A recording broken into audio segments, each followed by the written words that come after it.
What's going on, everybody? Thursday, October 20th. Little public rundown for you right now. A little quick one. Fishing's tough. Fishing's actually very, very, very tough right now. I'm sure somebody out there is catching them, but I'm not. Kind of typical for the after Berkeley event. Turn this other light on, sorry. Every year it seems like the week after any one of these big events is really tough. Started out Monday, Tuesday, as we gave you a report on Tuesday, and it was tough. Still had a few fish, still caught them on top waters. But talking about the lake here, the water temperatures are really right in the bass's happy zone. The last 2 days it's 68 and 70, and this morning 64 and 68. The 64 was all the way north on the west side, way up by Shotgun. Perfectly beautiful Lake Fork green colored water. Herons in the water on one leg getting bait. 64 degrees. Should have been on fire fishing. I really don't have an explanation. I fish very scientifically. If you've been following me, you know that that's one of my strengths in a way that makes me different than a lot of fishermen. I'm very much a scientific type angler, kind of like the Linders, the Linder family, the Al Linder family. I did grow up on the West Coast around some of those guys and following those guys as a kid, between moon phases and times of the year and fish patterns and habits. We should be in a really good fall pattern. With that being said, here's what I think is about to happen. This by no means 69 to 70 degrees, 64, 68 degrees is cold water. The fish are not inactive, but I think there's a transition period. We were just in the upper 70s, 74, 75, and in just a couple days, we've lost as much as 10 degrees. So I think with Florida strain bass, between a cold front, the very first cold front of the year, which hit really Monday, Tuesday, and Wednesday. Yesterday was freezing temperatures in the morning, literally freezing temperatures. So despite that the air around us in the cold front was really cold for us, the water was not. But the water was falling in a temperature rate at a fast rate that I can't say that it stunned or shocked the fish because it's not cold. But I do think that they got to have a little acclimation time, if you will. And here's why. So the bait is still there. The bait is in the shallow water. Previous to Berkeley, there was a pretty decent topwater bite. If you follow me, you know we told you about it. The Berkeley Chopo, the Popper, the High Walker 100. Shallow, really shallow. The fish were in 2 feet of water, and so was the bait. I noticed the last couple of days that the bait's still there. The bait's still in 2, 3, 5, 6 feet at the most, but the bait's gone to the bottom. And really, the scientific approach or analyzation that I have on that is your subsurface, your first 18 inches of the water is affected daily. It cools down first, and it warms up first. And so that first 18 inches, that's 1.5 feet. That's the shallow water that they were in, 1 to 2 feet. And so the shallow water has kind of been zapped with that cold front that hit, which pushed them out a little bit, and it's changed things just a little bit. And maybe I missed something. You know, I did throw the underspin today and yesterday. Yesterday I caught a giant grinnell, caught a 12-pound grinnell on the underspin, largest grinnell I've ever caught. It was fun, had a good time. It hit just like a bass, and believe it or not, it actually jumped like a bass twice. I mean, it tail walked. It was really cool, but it was a grinnell, nasty grinnell. But look, the bite should be spinner baits. One of my favorite baits this time of year is a Santone Finesse Got 5. This has got small blades. If you're a tournament angler on fork, if you run shallow water around tree stumps, points, secondary points, channel swings, docks, brush piles, shallow brush piles, anywhere there's blue herons or white egrets, you run this bait right here, and you should expect to be bit. And so the underspin Those type of baits are really good search baits. Great search baits in the fall. Swim jigs also.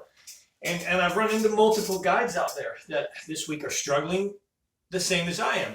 So it feels like, again, in a nutshell, that the fish just need another day or two to acclimate and let everything stabilize. And that's what's happening. We're coming back to 60-degree low, 80-degree highs. It'll kind of stabilize and balance right here. And the reason I'm sharing it in this mannerism is I believe that the rest of this week will pick up and fishing is going to get really good. I believe if you're coming out this weekend, you're in for the beginnings of a fall feast. It's going to be shallow. It's going to be jerkbaits, square bills. I think we're not cold enough for jerkbaits, but jerkbaits work all year long. With a live scope, they've proven that. So your moving baits, reaction baits, spinner baits, underspins, break the chatterbait out, break the rattle trap out. The shallow bite, the bait is there. It's like the fish haven't figured that out yet.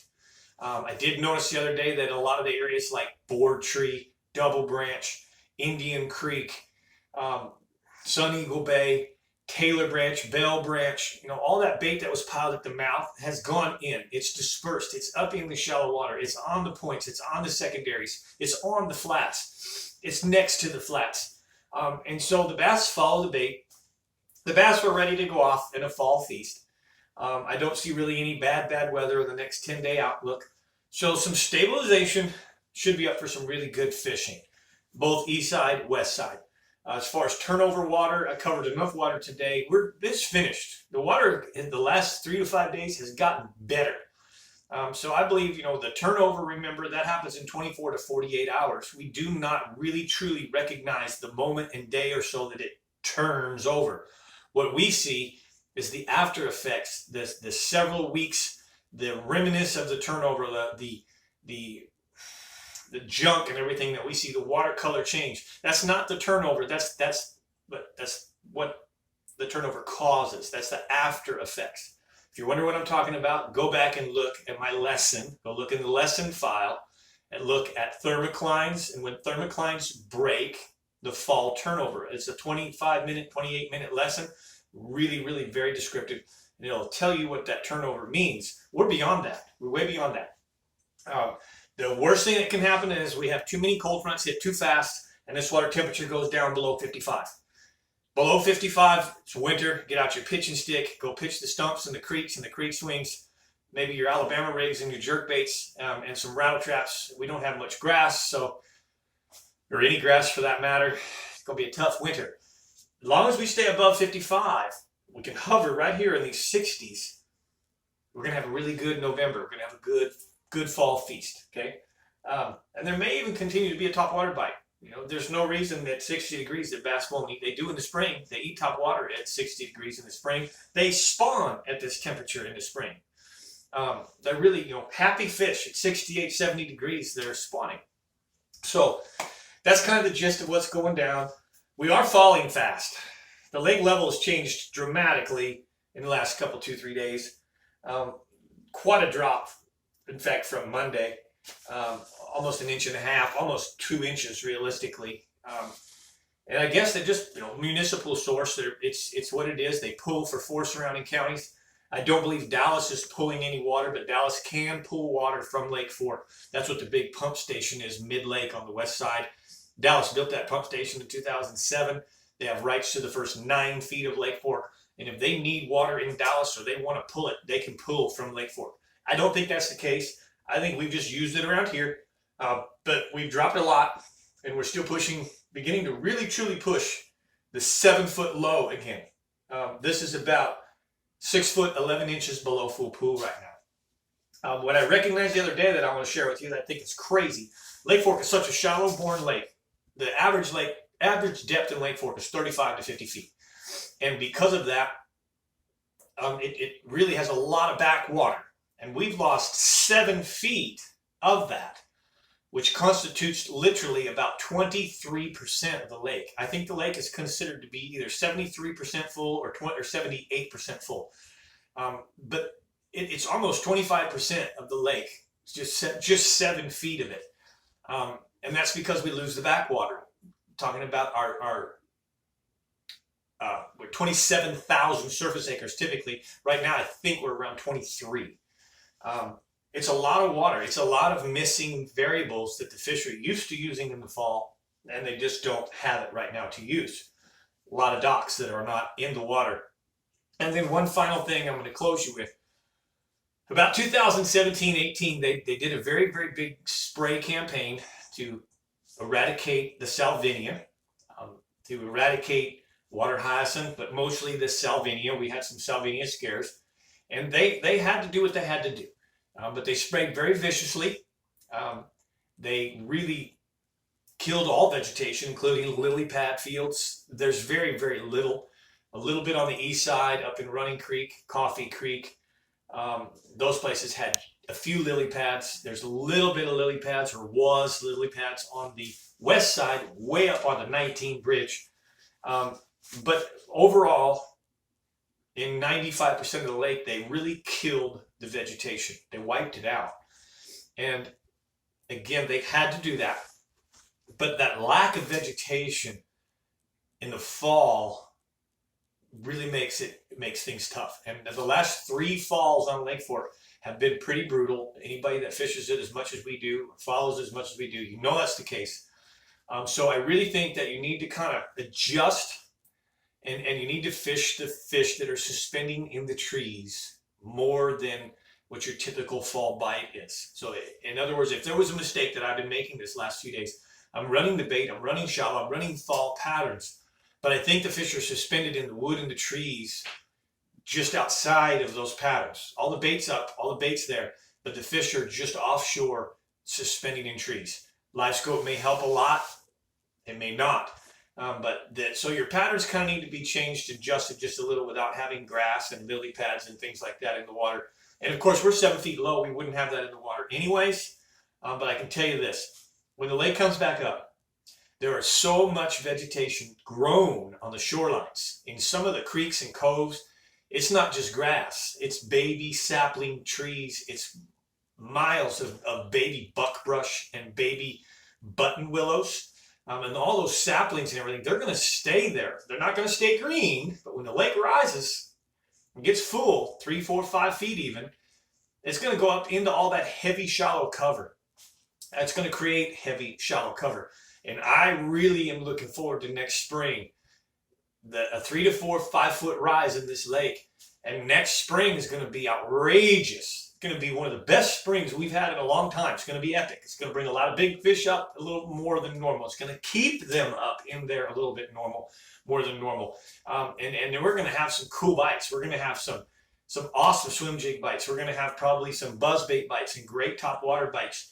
But that really is something to look forward to. So pay attention when you're out there now at that low lake, and start earmarking some of those areas that not grass. The shoreline grass will erode and be gone in 2 to 3 weeks underwater, once it goes underwater. Plus, it's going to freeze back and die back this winter. But the saplings, all the baby button willows, and all those areas where there's rows of little saplings, and the bigger they get the size of your pinky, your thumb, your wrist, the more those areas can grow.